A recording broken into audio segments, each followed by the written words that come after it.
देवियों और सज्जनों, सर्वप्रथम वंदन करते हैं उनके श्री चरणों में जिन्होंने हमें भारतीय संस्कृति से परिचित करवाया, जिन्होंने भारतीय संस्कृति के ओजस्वी, उसके मूलभूत सनातन धर्म को हमारे भीतर प्रकट कर दिया, जिन्होंने अपने हर प्रयास से हमारे भीतर उस भारतीयता को सींचा है। आइए उन महान सद्गुरु के श्री चरणों में सर्वप्रथम अपना वंदन अर्पित करते हैं।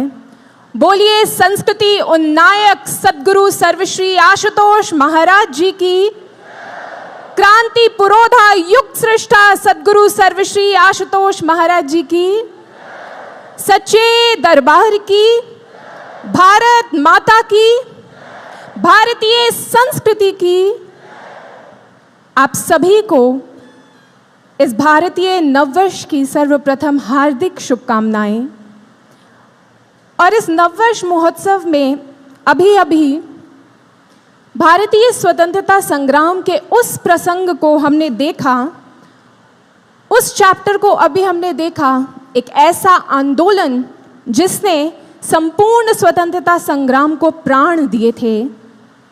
और विलक्षणता इस आंदोलन की यह थी कि ये आंदोलन सड़कों पर उतर कर नहीं छेड़ा गया था, मीटिंग्स में बैठ के नहीं छेड़ा गया था, गोष्ठियां करके नहीं छेड़ा गया था, ना ही कोई पॉलिसीज को रच के छेड़ा गया था।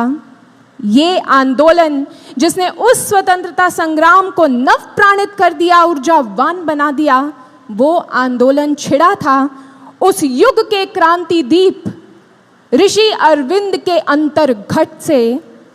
उन्होंने अपने अंतर्घट में ब्रह्म ज्ञान की ध्यान साधना से उतरकर उस आत्म बल को, उस ब्रह्म तेज को प्रकट किया, जिस ब्रह्म तेज ने विस्तृत होकर भारत माता के ऊपर मंडराती हुई उस कालिमा का, उस असुरता का दलन किया।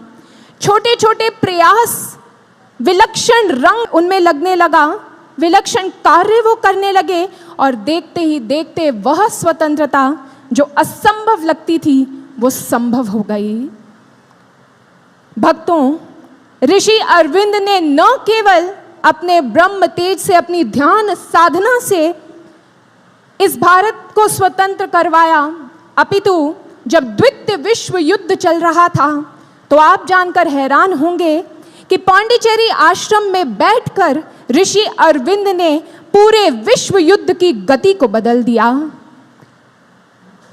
सारे राष्ट्र आपस में लड़ रहे थे, उस समय ऋषि अरविंद ने अपनी ध्यान साधना में उतरकर दिव्य दृष्टि से देखा कि विश्व पर हिटलर नाम का संकट मंडरा रहा है, और यदि हिटलर जीत गया तो इस पूरी संस्कृति और सभ्यता का विनाश होगा, इस विश्व का विनाश होगा। उस समय ऋषि अरविंद ने अपनी सकारात्मक ऊर्जाओं का पुंज उसको प्रकट किया। ये वो दौर था जब जर्मनी में होलोकॉस्ट चल रहा था, ज्यूज को जलाया जा रहा था।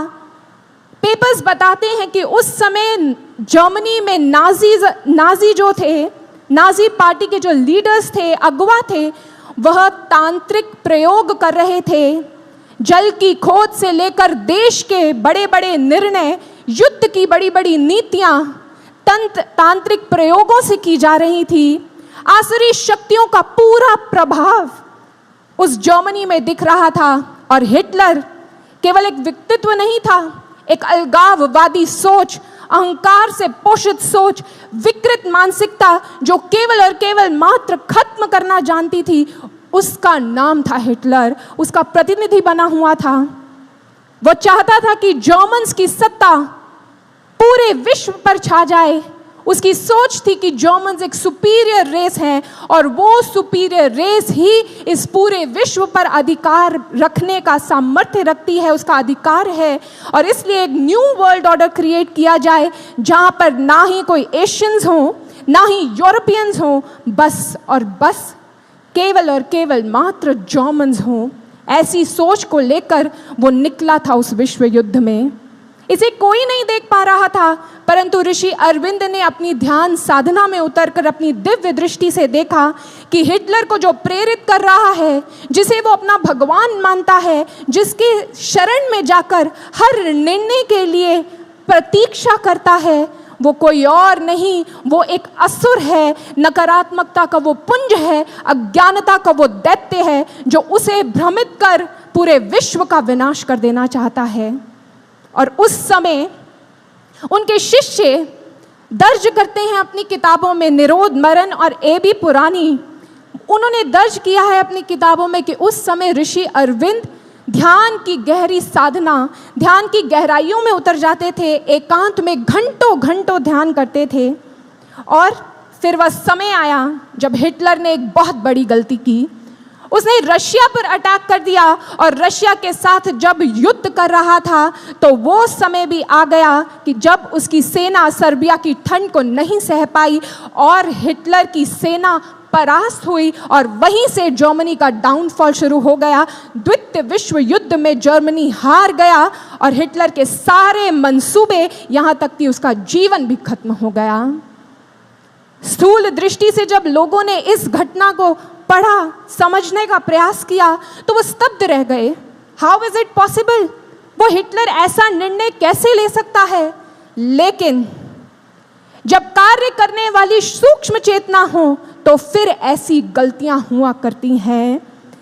बहुत वर्षों बाद ऋषि अरविंद की प्रथम शिष्या, जिन्हें श्रीमा कहा जाता है, उन्होंने अपनी इवनिंग टॉक्स में इस रहस्य को खोल दिया कि वह हिटलर जो उस असुर की दिशा निर्देश पर हर कार्य करता था, मैंने और श्री अरविंदो ने ध्यान की गहराइयों में उतरकर अपने सकारात्मक पुंज को वहां भेजा और स्वयं उस दैत्य के पहुंचने से पहले जाकर हिटलर को आदेश दिया, now is the time for final victory, go and conquer Russia.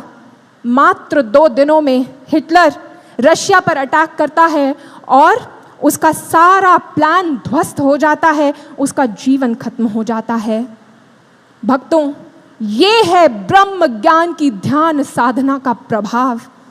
एक छोटे से आश्रम में बैठकर कैसे एक महायोगी पूरे विश्व की चेतना को नियंत्रित कर सकता है और उसका रुख परिवर्तित कर सकता है, ऐसी महान है ब्रह्म ज्ञान की साधना, ऐसा महान है उसका बल।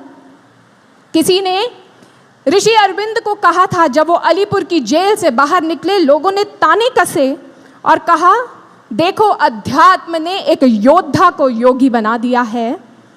उस समय ऋषि अरविंद ने उन्हें उत्तर देते हुए कहा था, जो तुम कहते हो कि अध्यात्म ने मुझे योगी बना दिया है, हाँ मैं योगी बन गया हूं, परंतु मैंने अपने अस्त्र शस्त्र त्यागे नहीं हैं। उस ब्रह्म ज्ञान की साधना से, उस योग साधना से मैंने अपने अस्त्र शस्त्रों को और भी तीक्ष्ण कर लिया है और अब मेरे अस्त्र शस्त्र ऐसे बन गए हैं कि वो सीधा जाकर मर्म स्थल को भेदेंगे, उस लक्ष्य को पूरी तरह भेद कर संकटों को जड़ों से खत्म कर देंगे।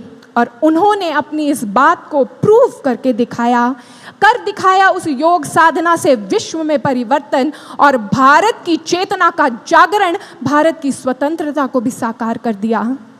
भक्तों, ये बात सुनकर आपको अवश्य ही आश्चर्य हो रहा होगा, साधकों के मन में ये उत्साह जाग रहा होगा कि क्या साधना से ऐसा हो सकता है, हम कैसे इसे कर पाएं। लेकिन जो सामान्य बुद्धि से इसको समझने का प्रयास कर रहे हैं, वो सो कॉल्ड इंटेलेक्चुअल्स, उनके मन में ये प्रश्न उठता है, ये असंभव है, हो ही नहीं सकता, कैसे संभव है ये। आज इस तथ्य पर हमें विचार करना है, इन प्रश्नों के उत्तर भी लेकर जाने हैं कि कैसे योग साधना से विश्व की बड़ी बड़ी समस्याओं का समाधान होता है और विश्व की बड़ी बड़ी समस्याओं का समाधान केवल और केवल मात्र पूर्ण रूप से अध्यात्म ही प्रदान कर सकता है। इसके लिए हमें थोड़ा गहन चिंतन करना होगा, ये समझना होगा कि ये पूरे विश्व की संरचना वास्तव में क्या है। हमें ये समझना होगा कि इस विश्व में मानव का क्या रोल है और कैसे ध्यान साधना के प्रयोगों से, ध्यान साधना से इस विश्व का रूपांतरण संभव है। सबसे पहली बात, स्थूल दृष्टि से जब देखते हैं तो ये विश्व जो है स्थूल दिखता है, एक एक पदार्थ पृथक दिखता है, हर एक वस्तु दूसरे से भिन्न लगती है और हमें केवल जड़ता दिखती है। परंतु हमारे ऋषि मनीषियों ने वर्षों पूर्व हमारे ग्रंथों में उद्घोष किया था कि ये जो स्थूल जगत तुम देखते हो ये स्थूल नहीं, अपितु ये शक्ति का लास्य है। शक्ति, क्रीड़ा, जगत सर्वम, ये पूरी सृष्टि वास्तव में एक ऊर्जा है। वो ऊर्जा जो पृथकता धारण करती है अपनी इच्छा से। और आज इस तथ्य को हमारे वैज्ञानिक भी अब मानते हैं। एल्बर्ट आइंस्टाइन ने अद्भुत खोज की और इस बात को रख दिया विश्व के सामने that all this world is energy. ये पूरा विश्व जो है एक ऊर्जा का प्रवाह है। वो एक ही ऊर्जा है जो अलग अलग फ्रीक्वेंसीज पर वाइब्रेट करती है और अलग अलग चीज़ों को, अलग अलग रूपों को आकार दे देती है। यो बाहर से देखने में पृथकता लगती है, परंतु ये पूरा विश्व, समस्त विश्व एक ही ऊर्जा से उत्पन्न हुआ है और अपने मूल में एक रूपता में ही स्थित है। परंतु सामान्य नजरें इस तथ्य को देख नहीं पाती। इसीलिए आज हमारे वैज्ञानिक इस पर शोध कर रहे हैं कि किस प्रकार से हर एक मानव जो है वो एक सूत्र में बंधा है। अब इस पूरी सृष्टि में ये जो ऊर्जा है मुख्य रूप से दो रूपों में प्रवाहित हो रही है, सकारात्मक और नकारात्मक, पॉजिटिव और नेगेटिव, कंस्ट्रक्टिव और डिस्ट्रक्टिव। इसी को हमारे ऋषि मनीषियों ने सुर और दैत्य कहा, दानव और देव कहा। यही ऊर्जा दो रूपों में प्रवाहित हो रही है और जब ये सकारात्मक और नकारात्मक ऊर्जाएं बैलेंस में होती हैं तो हमारी सृष्टि प्रॉस्परस होती है, विस्तार को प्राप्त करती है। परंतु जब जब ये इक्विलिब्रियम डिस्टर्ब होता है, नेगेटिविटी बढ़ती है, नकारात्मकता बढ़ती है, तो फिर विध्वंस देखने को मिलता है। अब यहां पर आता है मानव का रोल। इस पूरी स्कीम में मानव ही प्रकृति द्वारा निर्मित एकमात्र ऐसा यंत्र है जो अपनी इच्छा से, जो अपने कार्यों से, जो अपने एक एक विचार से इस ऊर्जा मंडल में सकारात्मक और नकारात्मक ऊर्जाओं का प्रवाह कर सकता है। उसकी सोच, उसका कर्म ही इस ऊर्जा मंडल में उस ऊर्जा को छोड़ता है और इस विश्व की चेतना का, इस विश्व की कलेक्टिव कॉन्शियसनेस का निर्माण करता है, इस विश्व को साकार करता है।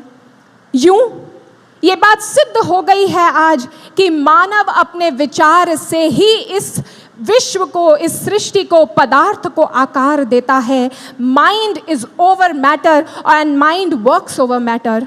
आज तो हम उस समय में आकर खड़े हो गए हैं कि अब स्मार्टफोन्स के बाद ऐसे न्यूरल फोन्स आएंगे जो फोन्स हमारी मन की गति को, मन के विचारों को पढ़ करके हमारे सारे कार्यों को करेंगे। आप सोचोगे कि लाइट ऑन हो जाए और लाइट ऑन हो जाएगी। ऐसे शोध हो चुके हैं, ऐसे शोध मार्केट में आने वाले हैं।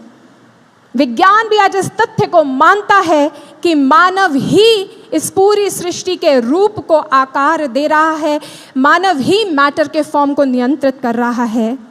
यूं ये बात कहना गलत नहीं होगा कि इस विश्व की जो अवस्था है वास्तव में हम सभी के मनों की जो अवस्था है उसी पर ये विश्व की व्यवस्था टिकी है।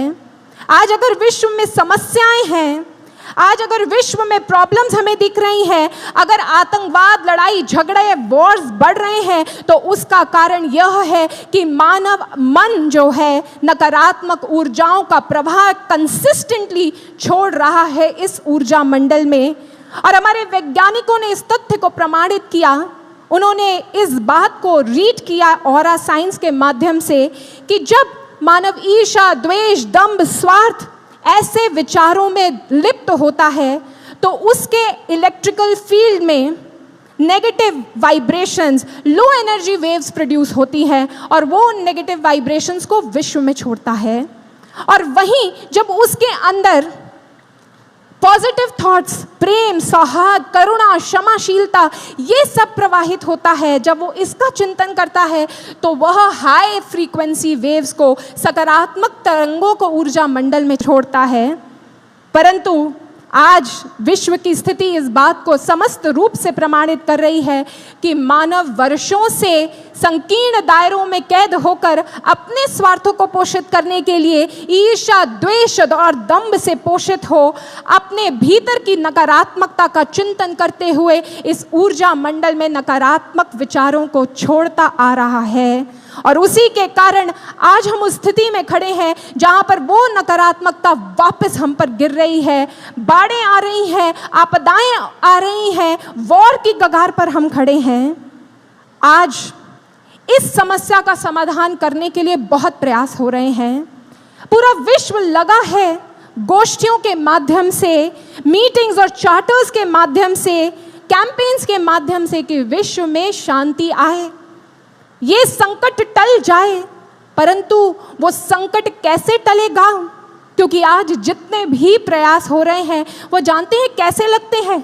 वो प्रयास ऐसे लगते हैं कि जैसे एक समुदाय ने पता लगा लिया हो कि अंधेरे के कारण उनके जीवन में समस्या है और वह गोष्ठियों में करके ये बात कह रहे हो कि अंधेरा बुरा है, अंधेरे को बाहर निकाल फेंको, अंधेरे को खत्म करना होगा, अंधेरे में हम जी नहीं सकते। परंतु आप ही बताइए भक्तों, क्या अंधेरे को क्रिटिसाइज करने से, क्या उस अंधेरे में रहने के लिए संसाधन जुटा लेने से वो अंधेरा खत्म हो जाएगा? नहीं हो सकता, कभी नहीं खत्म हो सकता। अगर उस अंधेरे को खत्म करना है तो फिर बस एक छोटा सा कार्य करना है, एक दीपक जलाना है और वो दीपक के जलते ही अंधेरे का अस्तित्व समूल रूप से खत्म हो जाएगा।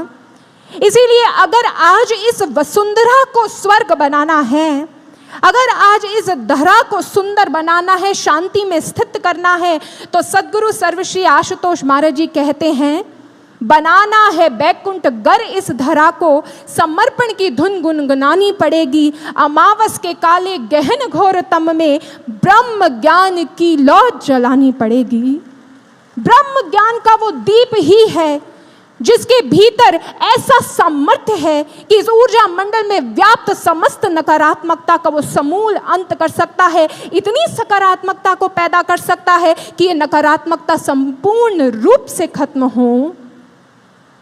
क्योंकि केवल और केवल मात्र भारतीय संस्कृति ही ऐसी संस्कृति है जहां पर उस विज्ञान की खोज की गई और उसमें महारत हासिल की गई जिससे मानव के मन की नकारात्मकता को पूर्ण रूप से खत्म किया जा सकता है। और वह ज्ञान भारत के सनातन धर्म का प्रकटीकरण ब्रह्म ज्ञान का वो महाज्ञान है जिससे मानव को परिवर्तित किया जा सकता है, एक डायनामो ऑफ नेगेटिविटी को एक डायनामो ऑफ पीस में बदला जा सकता है। आज विश्व में कोई ऐसी टेक्नोलॉजी नहीं है, हम समझा सकते हैं, लोगों को समझा रहे हैं, परंतु उनकी नकारात्मकता खत्म नहीं हो रही, क्योंकि बातों से वो नकारात्मकता खत्म ही नहीं हो सकती। सकारात्मकता के पुंज से जुड़ने पर ही सकारात्मक ऊर्जा का प्रवाह हो सकता है। और उसके लिए एक ही टेक्निक है जिसके लिए पूरा विश्व भारत की ओर देखता है, और वह है भारत का ब्रह्म ज्ञान, India spiritual gift to the world.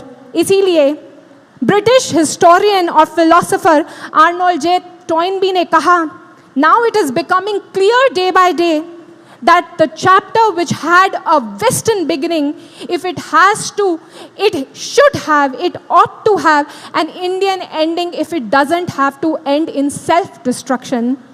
आज ये समझ आ रहा है, साफ है कि जो अध्याय वेस्टर्न सिविलाइजेशंस की ओर से शुरू हुआ है, ये कली काल में मटीरियल ग्रोथ का अध्याय, अगर हमें सेल्फ डिस्ट्रक्शन में, आत्महनन में, विनाश में से खत्म नहीं करना, तो भारत ही वो महासमाधान विश्व को देगा।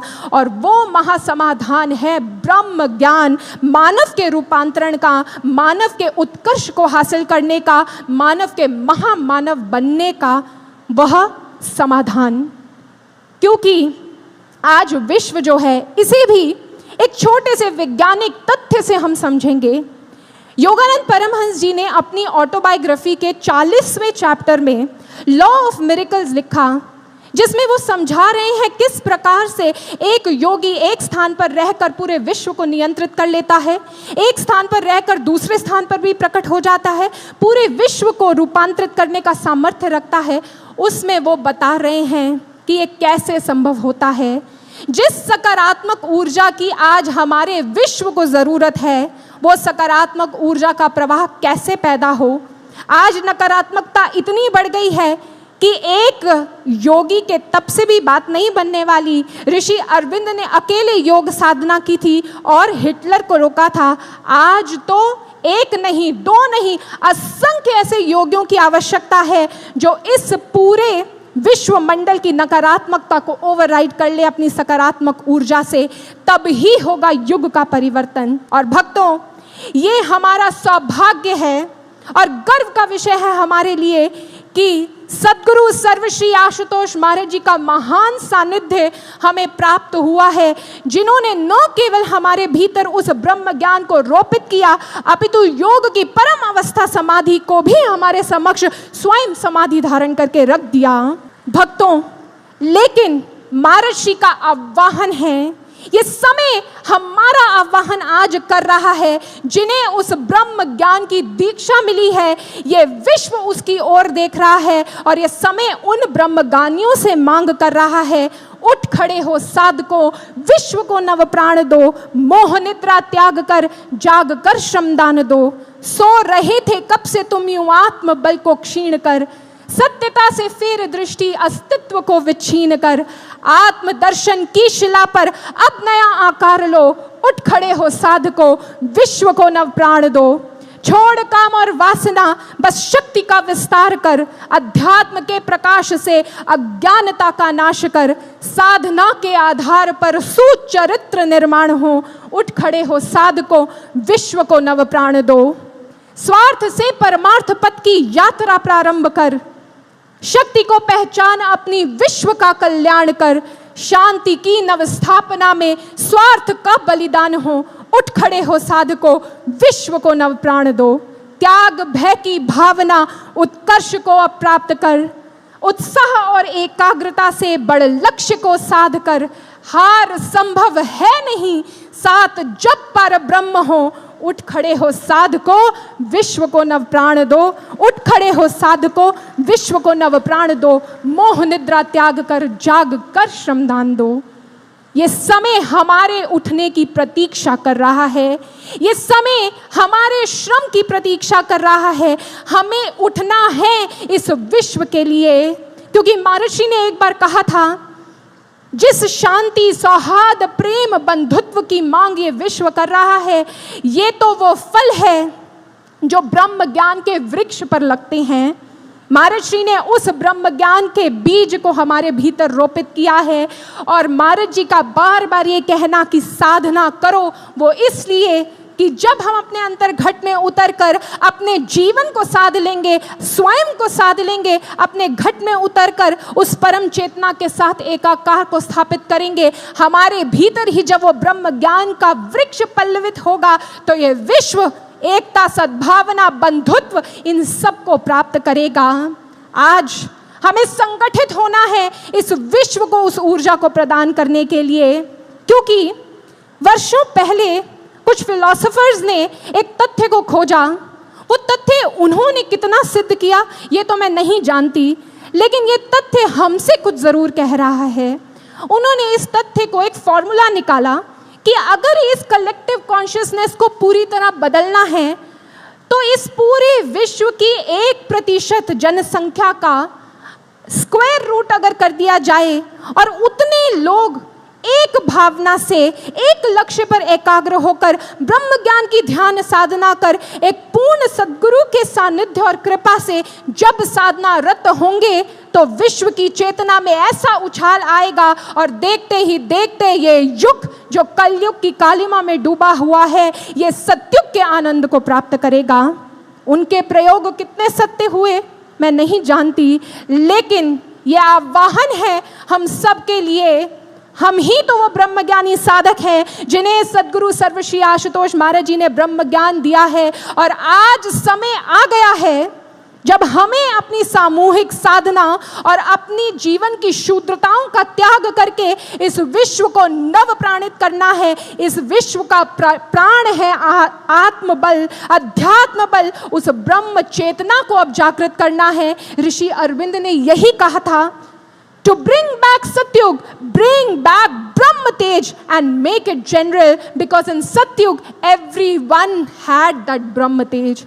आज सत्युग को लाना है तो अब अपनी अंतर चेतना में शिखर को छूना होगा। ये मांग समय हमसे कर रहा है भक्तों, समय की ये मांग है। आज ऋषि अरविंद जिनका प्ले हमने देखा, वो ऋषि अरविंद ने इस आध्यात्मिक ऊर्जा को कैसे प्रवाहित किया। जब उनके जीवन में विष्णु भास्कर लेले जी आए थे, उन्हें ब्रह्म ज्ञान की दीक्षा दी थी, उसके बाद ब्रह्म ज्ञान मिला तो ऋषि अरविंद ने भी एक संकल्प धारण किया, चाहे ये विश्व मेरा कितना भी मजाक उड़ा ले, चाहे उस नर्क के सारे दुख मुझ पर टूट पड़े, लेकिन मेरा ये संकल्प है कि मैं तब तक नहीं रुकूंगा जब तक मैं अपने लक्ष्य को प्राप्त नहीं कर लेता। मुझे उस अति मानसिक चेतना को, उस दिव्यता को खोजना है, अपनी महानता को सिद्ध करने के लिए नहीं, अपितु इस विश्व के कल्याण के लिए, इस माँ भारती के कल्याण के लिए। ऐसा संकल्प अब हमें भी लेना है।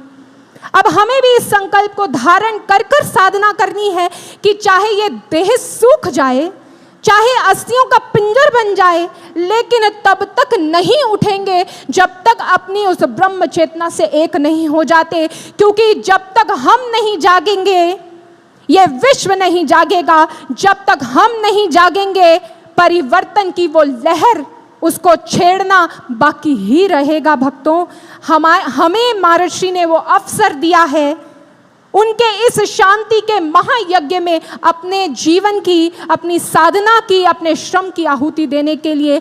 इसलिए वो श्रम अब करना है, गहन ध्यान साधना का वो श्रम, और जन जन में इस ब्रह्म ज्ञान के विस्तार का वो श्रम जो इस विश्व को सत्युग जैसा आनंद प्रदान करे, उस नवयुग को साकार कर दे।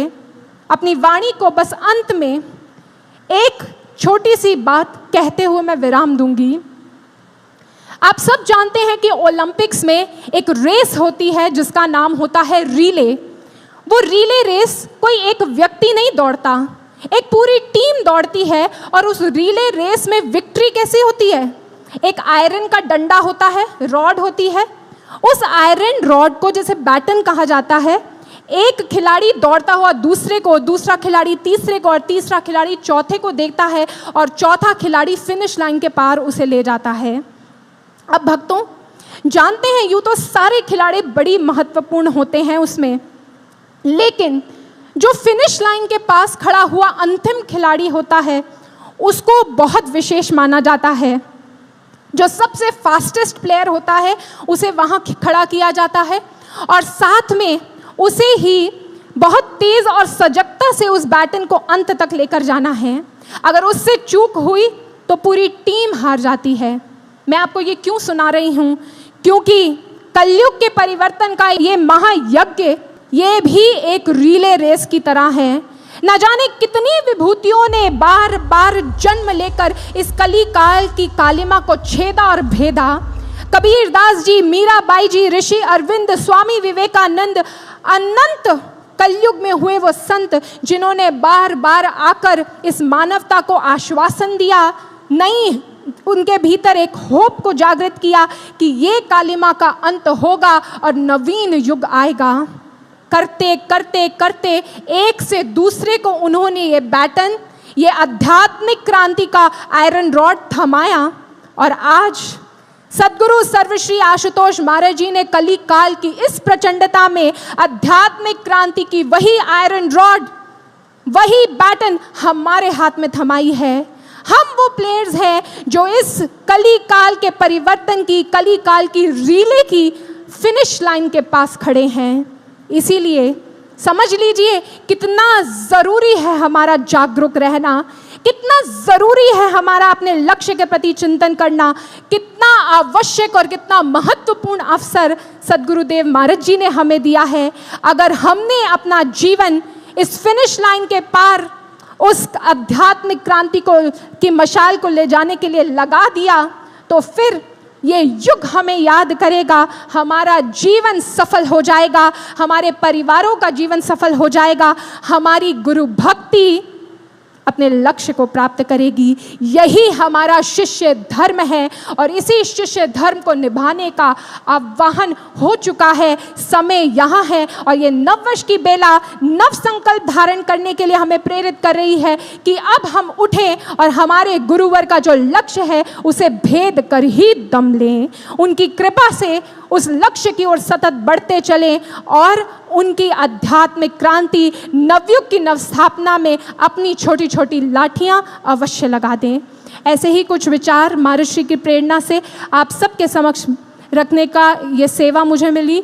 आइए अंत में अब गुरुदेव के श्री चरणों में मन में संकल्प धारण करते हुए एक जोरदार जयघोष अर्पित करते हैं और आज जितनी भी प्रेरणाओं को हमने श्रवण किया, भजनों के माध्यम से, सत्संग के माध्यम से, इस प्ले के माध्यम से, इसे अपने हृदय में भरकर, इसे पीकर और इसे अपना जीवन बनाकर, इससे संकल्प लेकर कि आप नहीं रुकेंगे, नहीं थमेंगे, लक्ष्य को हासिल करके रहेंगे, इस कली काल की कालिमा का भेदन करके ही रहेंगे, करके ही रहेंगे। इसी संकल्प को धारण करते हैं। बोलिए सद्गुरु सर्वश्री आशुतोष महाराज जी की, क्रांति पुरोधा युग प्रवर्तक सद्गुरु सर्वश्री आशुतोष महाराज जी की, सत्य सनातन धर्म की, सद्गुरु महाराज जी की, सच्चे दरबार की। जय श्री राम, जय श्री राम, जय जय श्री राम। धन्यवाद।